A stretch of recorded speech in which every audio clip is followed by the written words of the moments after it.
అంటున్నాడు, ఎఫ్రాయిమా నా ముద్దు బిడ్డ, అరణ్యంలో ఎండిన ఎడారిలో ఆ ఎండిన భయంకరమైన అడవిలో నేను నీకు తోడుగా స్నేహించిన వాడన కాదా అని అంటాడు. ఎంత మంచి మాట యేసు ప్రభు వారు అంటున్నారు. ఇక మీదట నేను మిమ్మల్ని దాసులు అనక నా సహోదరులు అంట, నేను స్నేహితులని జ్ఞాపకం చేస్తున్నాను అంటున్నాడు. దేవునితో సహవాసం ఉండాలి, ప్రభువుతో సహవాసం చేసే అనుభవం ఉండాలి.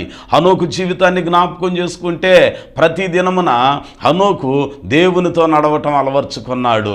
ఆదాము జీవితాన్ని జ్ఞాపకం చేసుకుంటే ఏదైనా తోటలో ఆజ్ఞను అతిక్రమించక ముందు ఆయన ప్రతి చల్లబోట దేవుడైన యెహోవాతో ముచ్చటించే అనుభవం. అబ్రాహాముగా ఆశీర్వదించబడటానికి గల కారణం ఆయన ఎక్కడికి వెళితే అక్కడ, ఎక్కడ గుడారం వేస్తే అక్కడ, ఆ టెంపరరీ షెల్టర్ తాత్కాలికమైన గుడారం ఎక్కడేస్తే అక్కడ బలిపీఠం కట్టి దేవునితో సహవాసం చేసేవాడు, దేవునితో మాట్లాడేవాడు. నా తల్లి తండ్రి, సోదరుడా సోదరి, ఈ రోజైనా దేవుడు నిన్ను ప్రాణంతో లేపాడు కదా, రాత్రి నిద్రలోనికి వెళ్ళావు కదా, ఓ ముద్ద తిని ఉదయాన్నే ప్రాణంతో లేచావుగా.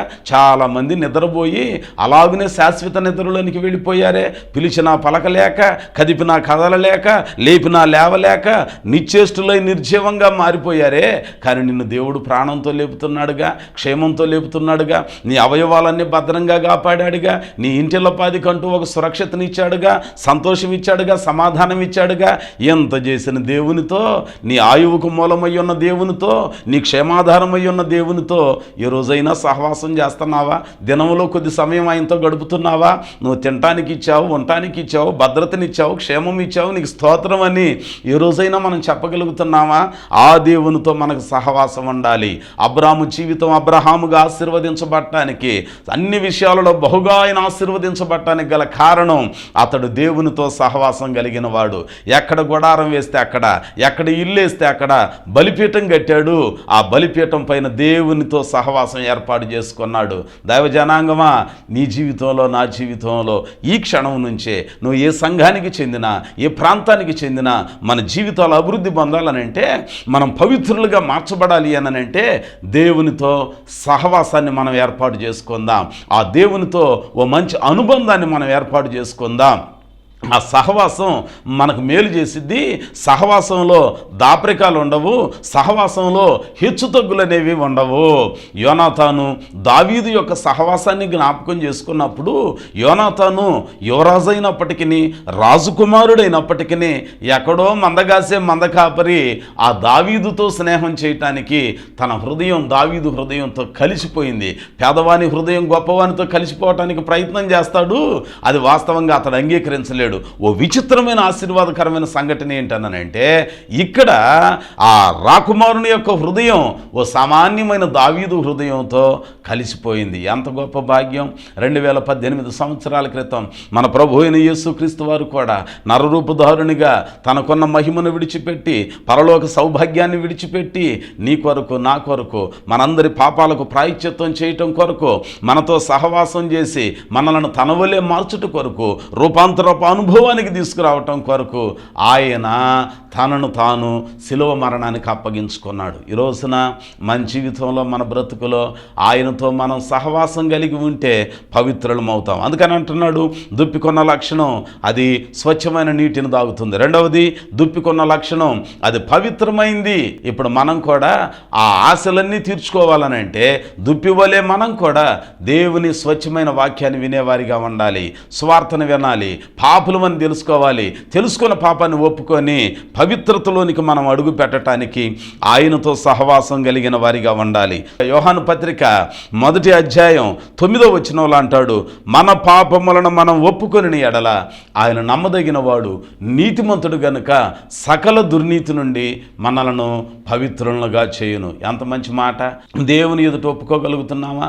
2018 సంవత్సరాల క్రితం మన ప్రభు అయిన యేసుక్రీస్తు వారు ఈ లోకములో రక్తమాంసాలతో సశరీరునిగా ఉన్న దినాలు ఆ దినాలలో ఒకానొక రోజున పాపాత్మురాలని పిలువబడుతున్న తల్లి పరుగున యేసు ప్రభు వారు ఇంట్లో ఉన్నారని ఎరిగి అందాక వచ్చిన తల్లి ఆయన కూర్చొని ఉంటే వెనుక భాగంగా వచ్చి కన్నీటితో పాదాలను తడిపింది.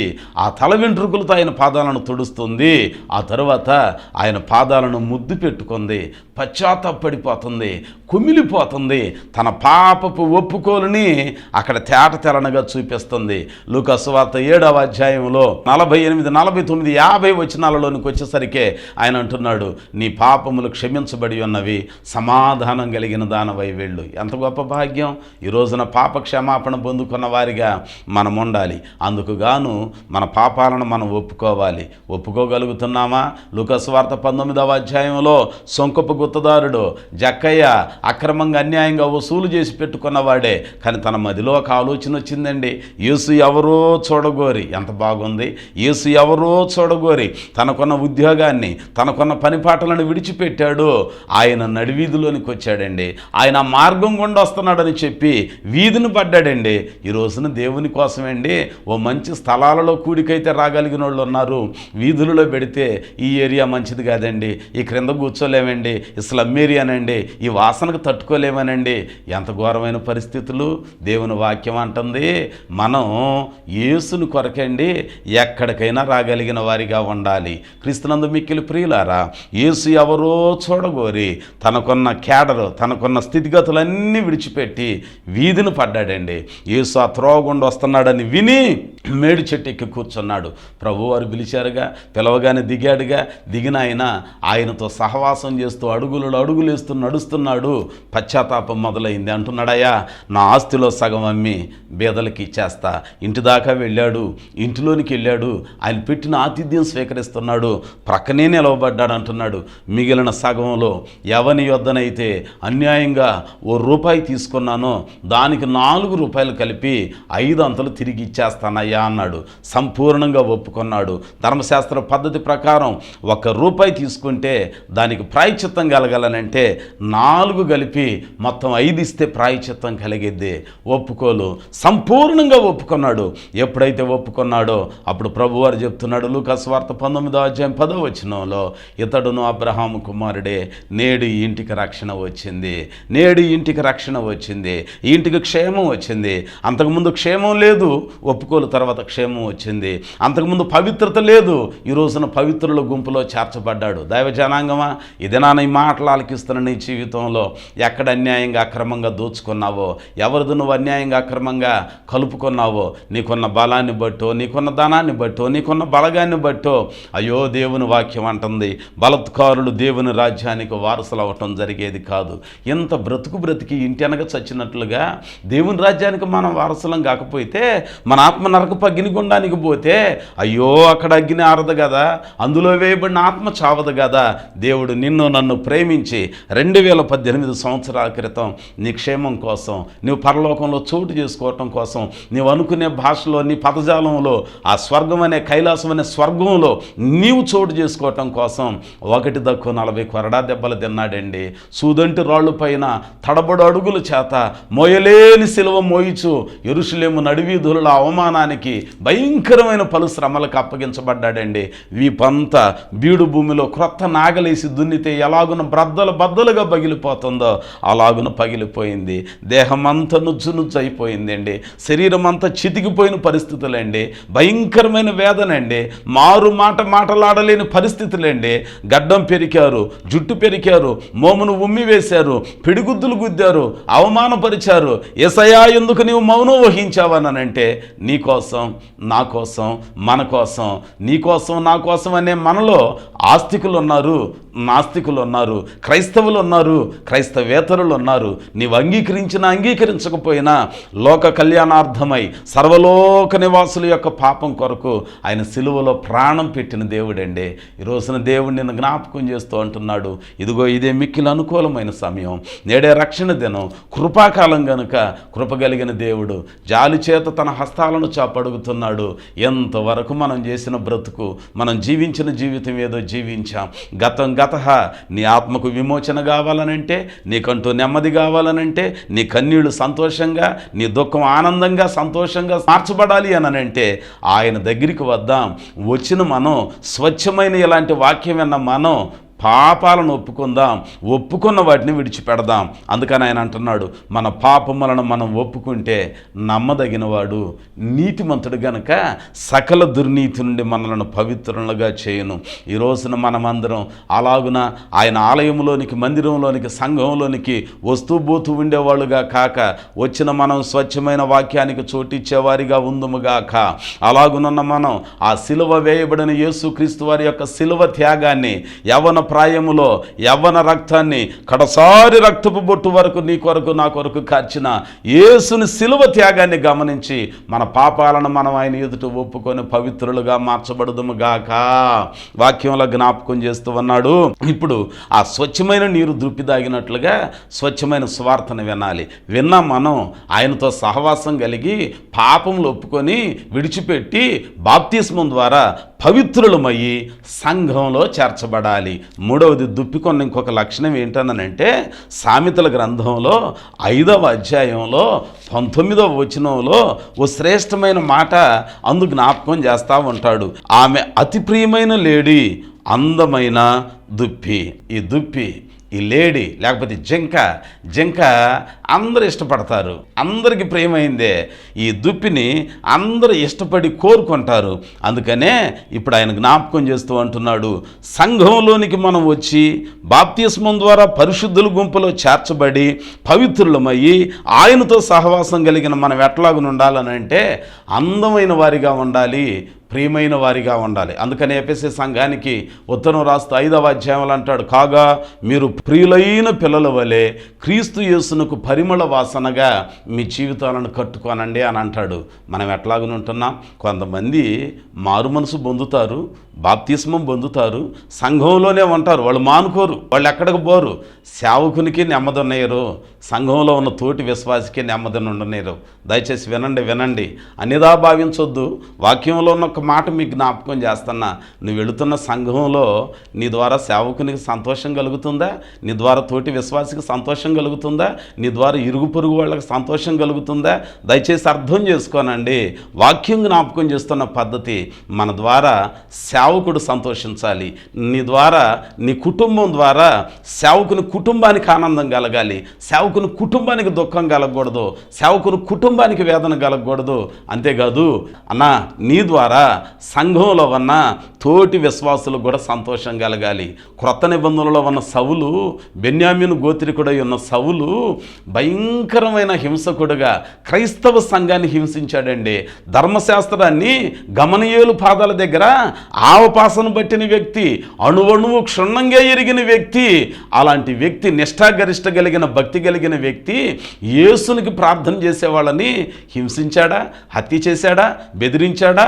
7 పెద్దలలో ఒకరై ఉన్న స్తెఫనును దగ్గరుండి రాళ్లతో కొట్టించి చనిపోయిన తర్వాత డిక్లేర్ చేసి వెళ్ళిపోయాడు కదా.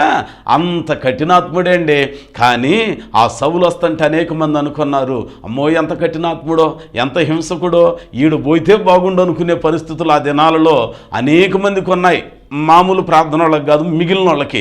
కానీ ఆ సౌలండి పౌలుగా మార్చబడ్డాక, దమస్కు మార్గంలో యేసుని యొక్క దర్శనాన్ని పొందుకున్నాక, పౌలైన తరువాత ఓ సందర్భంలో గాయాలతో కొట్టి విడిచిపెట్టి వెళ్ళారు. యేసుని గురించి చెప్పినందుకు ఆయనను తీసుకొచ్చి దేవుని పిల్లలు, విశ్వాసులు భద్రంగా గాయాలన్నీ కడిగి శుభ్రం చేసి అంటున్నారు, ఆ గోడ వెనక కిటికీ గుండా గంపలో పెట్టి దించి అంటున్నారన్నా, నువ్వు కొద్ది కాలం బ్రతకాలి, యేసుని గురించి చెప్పాలి, నీ సాక్ష్యం గొప్పదన్నా, దమస్కులో యేసుని యొక్క ప్రత్యక్షత నీకు చెప్తుంటే గుండెలు కరిగిపోతున్నాయి అన్నా, యేసు వైపు అనేకులు త్రిప్పబడతారన్నా, మీ ద్వారా దేవుడు అద్భుతాలను చేస్తున్నాడన్నా, మీరు ఉపయోగించే యేసు నామం ద్వారా అనేక మంది దయ్యాల నుంచి విమోచింపబడుతున్నారు, రోగులు బాగుపడుతున్నారు, కఠినాత్ములు, హింసకులు, దోషకులు మారిపోతున్నారన్నా, నువ్వు బ్రతకాలన్నా, నువ్వు కొద్దికాలం బ్రతకాలన్నా అని చెప్పి ఆయనను బాగు చేసి గంపలో పెట్టి గోడ వెనక నుంచి ఏటిలోనికి దించి ఇంకొక ప్రాంతానికి పంపించారు.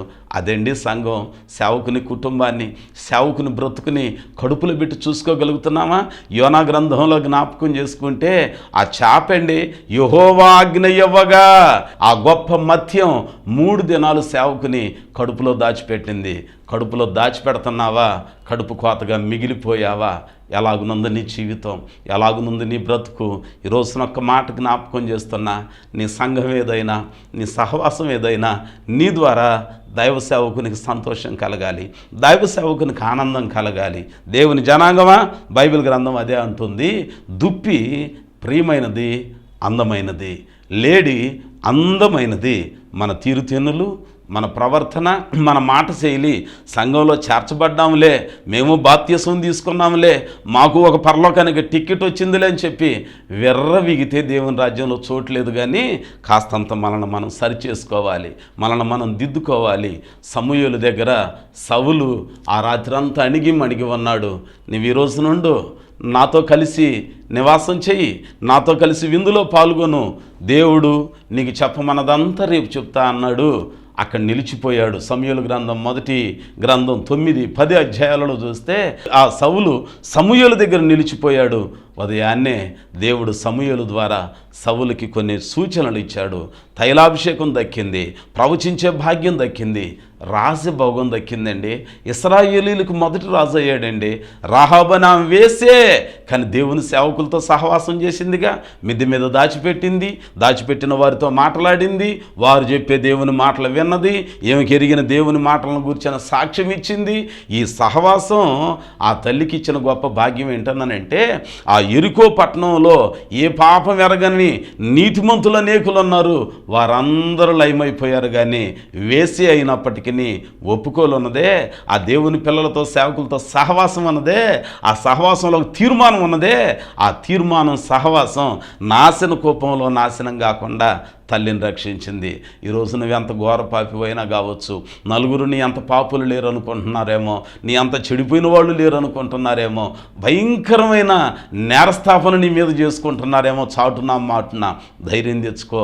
లోకం గురించి కాదు, లోకరక్షకుడై ఉన్న యేసు నీ కోసం చింతిస్తున్నాడు, నీ కోసం సిలువలో ప్రాణం పెట్టాడు. కనుక ఆయన తట్టు తిరిగితే మనం ఆయన సన్నిధిలో పవిత్రులుగా ఉండటానికి తీర్మానించుకుంటే, ఆ సేవకునితోటి, సంఘంలో విశ్వాసులతో ఉపదేశ క్రమంలో గనక మనం కలిసి నివాసం చేస్తూ స్థిరంగా ఉంటే మనం పవిత్రులం అవుతాం. మనం పవిత్రులమైతే ఇతరులకు ఇంపైన వారిగా ఉంటాం, ప్రియమైన వారిగా ఉంటాం. ఎలాగునుంటున్నాయి మన జీవితాలు, ఎలాగునుంటున్నాయి మన బ్రతుకులు? పరమగీతాల గ్రంథంలో 1వ అధ్యాయం 5-6 వచనాలలో అంటాడు, నేను నల్లనదానని అందరూ నన్ను చిన్న చూపులు చూస్తున్నారని వాపోతుంది అక్కడున్న తల్లి, ఆ సంఘానికి సదృశ్యమైన ప్రియురాలు. కానీ 6వ అధ్యాయంలోనికి వచ్చేసరికి అంటాడు, స్త్రీలలో అధిక సుందరి వగుదానా అని అంటున్నాడు. ఎక్కడి నుంచి వచ్చింది ఈ సౌందర్యం? 1వ అధ్యాయంలోనేమో ఎలివేసినట్టుగా చులకనగా చూస్తున్నారు, తనతో ఉన్న వాళ్ళందరూ విడిచిపెట్టి వెళ్ళిపోయారుగా.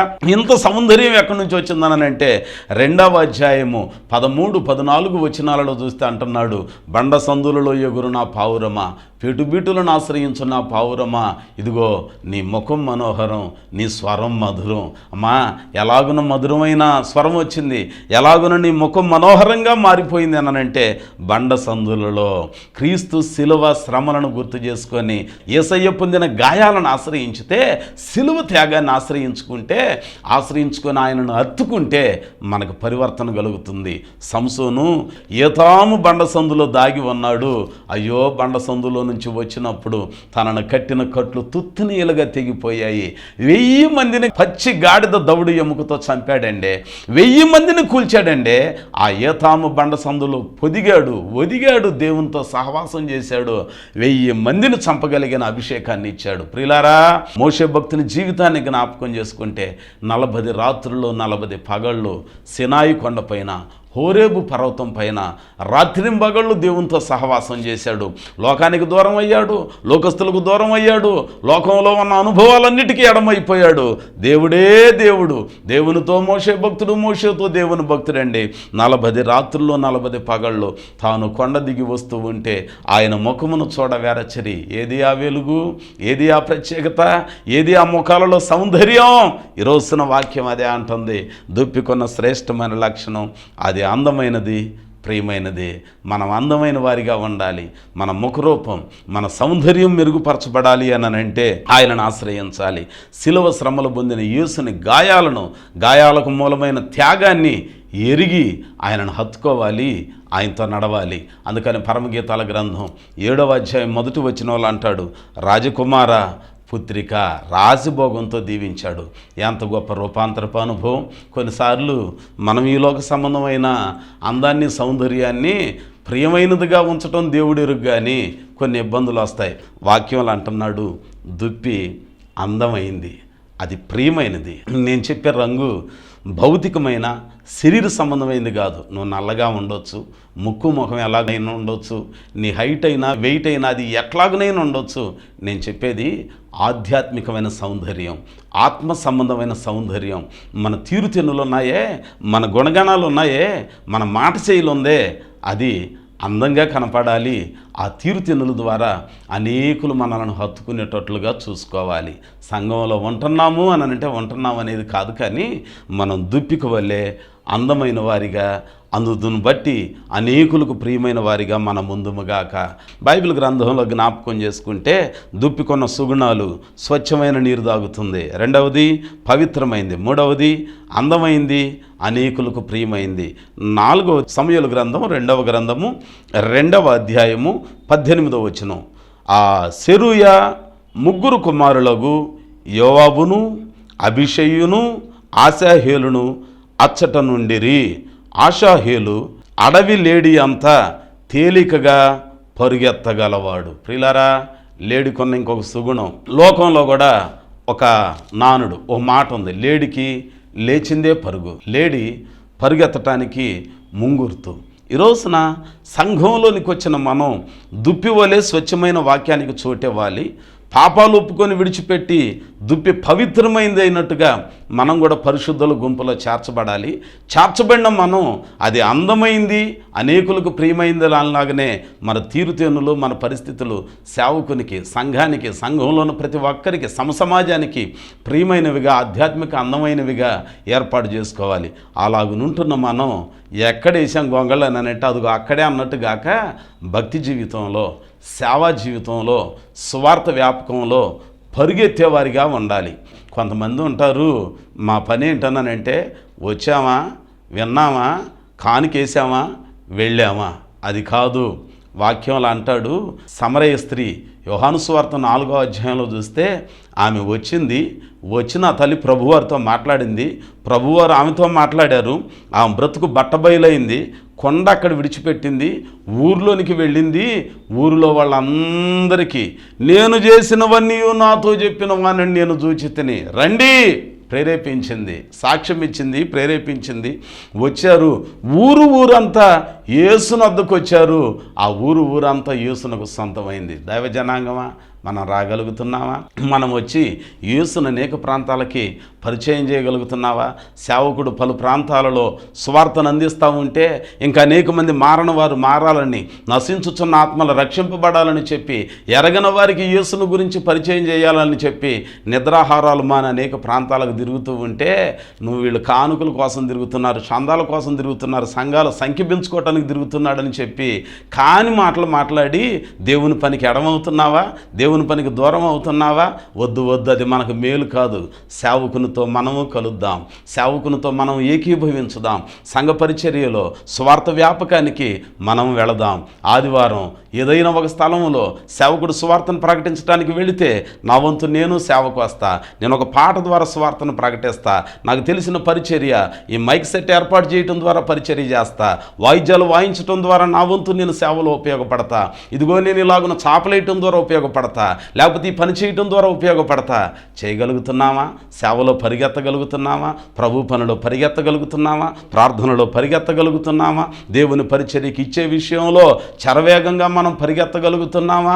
అపోస్తలుల కార్యముల గ్రంథంలో మనం జ్ఞాపకం చేసుకుంటే తబిత, దోర్క, లేడి వలే ఆమె ఏం చేస్తుంది అని అంటే ఆ చేతి పనిచేత, కుట్టు పనిచేత వచ్చిన వాటితో విధవరాండ్రకి, పేదవారికి ఉపయోగపడుతుందండి. పరుగెత్తుతూ పరిచర్య చేస్తుందండి మన జీవితంలో, మన బ్రతుకులో కూడా. అందుకని కొరింథీ సంఘానికి జ్ఞాపకం చేస్తూ పౌలు భక్తుడు 1వ ఉత్తరం 9వ అధ్యాయం 24వ వచనం నుండి 26 వరకు చూస్తే, అలాగనే తిమోతికి రాస్తున్న 2వ ఉత్తరం 4వ అధ్యాయం 7వ వచనంలో చూస్తే అంటాడు, ఇదిగో నేను పరిగెత్తుచున్నాను. ఎలాగును పరిగెత్తుచున్నాను అని అంటే విశ్వాసముతో పరిగెత్తుచున్నాను, నా పరుగు కడముట్టించి తిని నా కోసం ఆయన బహుమానం సిద్ధంగా ఉంచాడు. పరిగెత్తాలి, ప్రభు పని కోసం పరిగెత్తాలి. లోకంలో తుచ్చమైన వాటి కోసం పరిగెత్తారు చాలామంది. అబ్రహాము ఆతిథ్యం ఇవ్వటానికి పరిగెత్తాడండి, పిలుపు స్వార్థని నపుంసకుడై ఉన్న మంత్రికి చెప్పడానికి పరిగెత్తాడండి. అలాగనే గెహజీ ఏమో కాని దానిని సంపాదించుకొని కుష్ఠవ్యాధి తెచ్చుకోవటానికి పరిగెత్తాడు. చాలా విషయాలు శాపగ్రస్తమైనవి ఉన్నాయి, కానీ ఆశీర్వాదకరమైన పరిగెత్తే వారిగా మనం ఉందాం. మారు మనసు పొందటం కోసం పరిగెత్తుతాం, యేసును పరిచయం చేయటం కోసం సమరయ స్త్రీ వలె అనేకులకు చెప్పడానికి పరిగెత్తుదాం. అలాగనే అబ్రహాం వలె ఆతిథ్యం ఇవ్వటానికి పరిగెత్తుదాం. అలాగనే దేవుని వాక్యంలో చెప్పినట్లుగా, పరిశుద్ధ గ్రంథంలో జ్ఞాపకం చేసినట్లుగా పౌలు భక్తునికి వలె పరిగెత్తుదాం, బహుమానాన్ని సొంతం చేసుకుందాం, విశ్వాసాన్ని కాపాడుకుందాం, ఆయన రాజ్యానికి వారసులం అవుదాం. ఆ రీతిగా మనల్ని మనం సిద్ధపరచుకొని దుప్పికొన్న ఈ 4 సుగుణాలు మనం కూడా అలవర్చుకొని ఆయన రాజ్యానికి వారసులం అవటానికి ప్రభు ఈ మాటలు మన వినికిడిలో ఫలింపచేయునుగాక. ఆమేన్. ప్రార్థన చేసుకుందాం. పరిశుద్ధుడా, ప్రేమ కలిగిన మా తండ్రి, జాలి కలిగిన మహోన్నతుడా, మీకు వందనాలు చెల్లిస్తున్నానయ్యా. ఈ రోజున మా పితరుడు దావీదు భక్తుని యొక్క అనుభవాలలో దుప్పి నీటి వాగుల కోసం ఎందుకు ఆశపడిద్దో, ఈయన కూడా ఏ పరిస్థితులలో దేవుని కోసం ఆశపడ్డాడో కొన్ని విషయాలు నేర్చుకున్నాం. మేము ఆ చొప్పున నడుచుకోవటానికి సహాయం చేయండి. మాటలు ఆలకించిన వీరి జీవితాలలో ఎవరైతే కన్నీటి అనుభవాలలో, రేయింబవళ్ళలో అన్నపానాలే వీరికి కన్నీళ్లుగా మారిన అనుభవాలలో, కష్టాలలో, శ్రమలలో ఉన్నారో, అట్టి ఆ శ్రమలు, కష్టాలన్నీ నజరేయుడైన యేసునామమున తొలగిపోవును గాక. బిడ్డలను మీరు దీవించండి, మీరు ఆశీర్వదించండి, బలపరచండి, మీ రాజ్యమును కాయుతపరచండి, వీరికున్న దుఃఖమును సంతోషంగా మార్చండి, కన్నీటిని నాట్యంగా మార్చండి, వీరి కీడులన్నీ యేసునామములో మేలుకరమైన అనుభవాలుగా మార్చండి. నాయన మీకు వందనాలు చెల్లిస్తున్నాను. ఈ ఆధ్యాత్మిక కార్యక్రమాన్ని వీక్షించిన మా వీక్షకులైన అందరికీ నీ నిండు దీవెన ప్రసాదించి సంఘాలలో ప్రయోజనకరమైన దేవుని పిల్లలుగా స్థిరపడి అనేకులు కనపడినట్లుగా సహాయం చేయమని, మీ రాజ్యంలో చోటు చేసుకునే భాగ్యంతో నింపుమని యేసు నామమున మనసారా దీవించి ప్రార్థన చేసి మీకు అప్పగించుచున్నాను తండ్రి.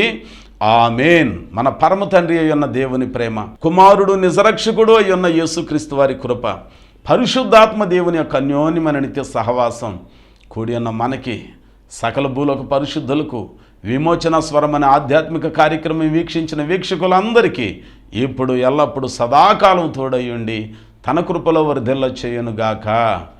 ఆమేన్. ఆమేన్.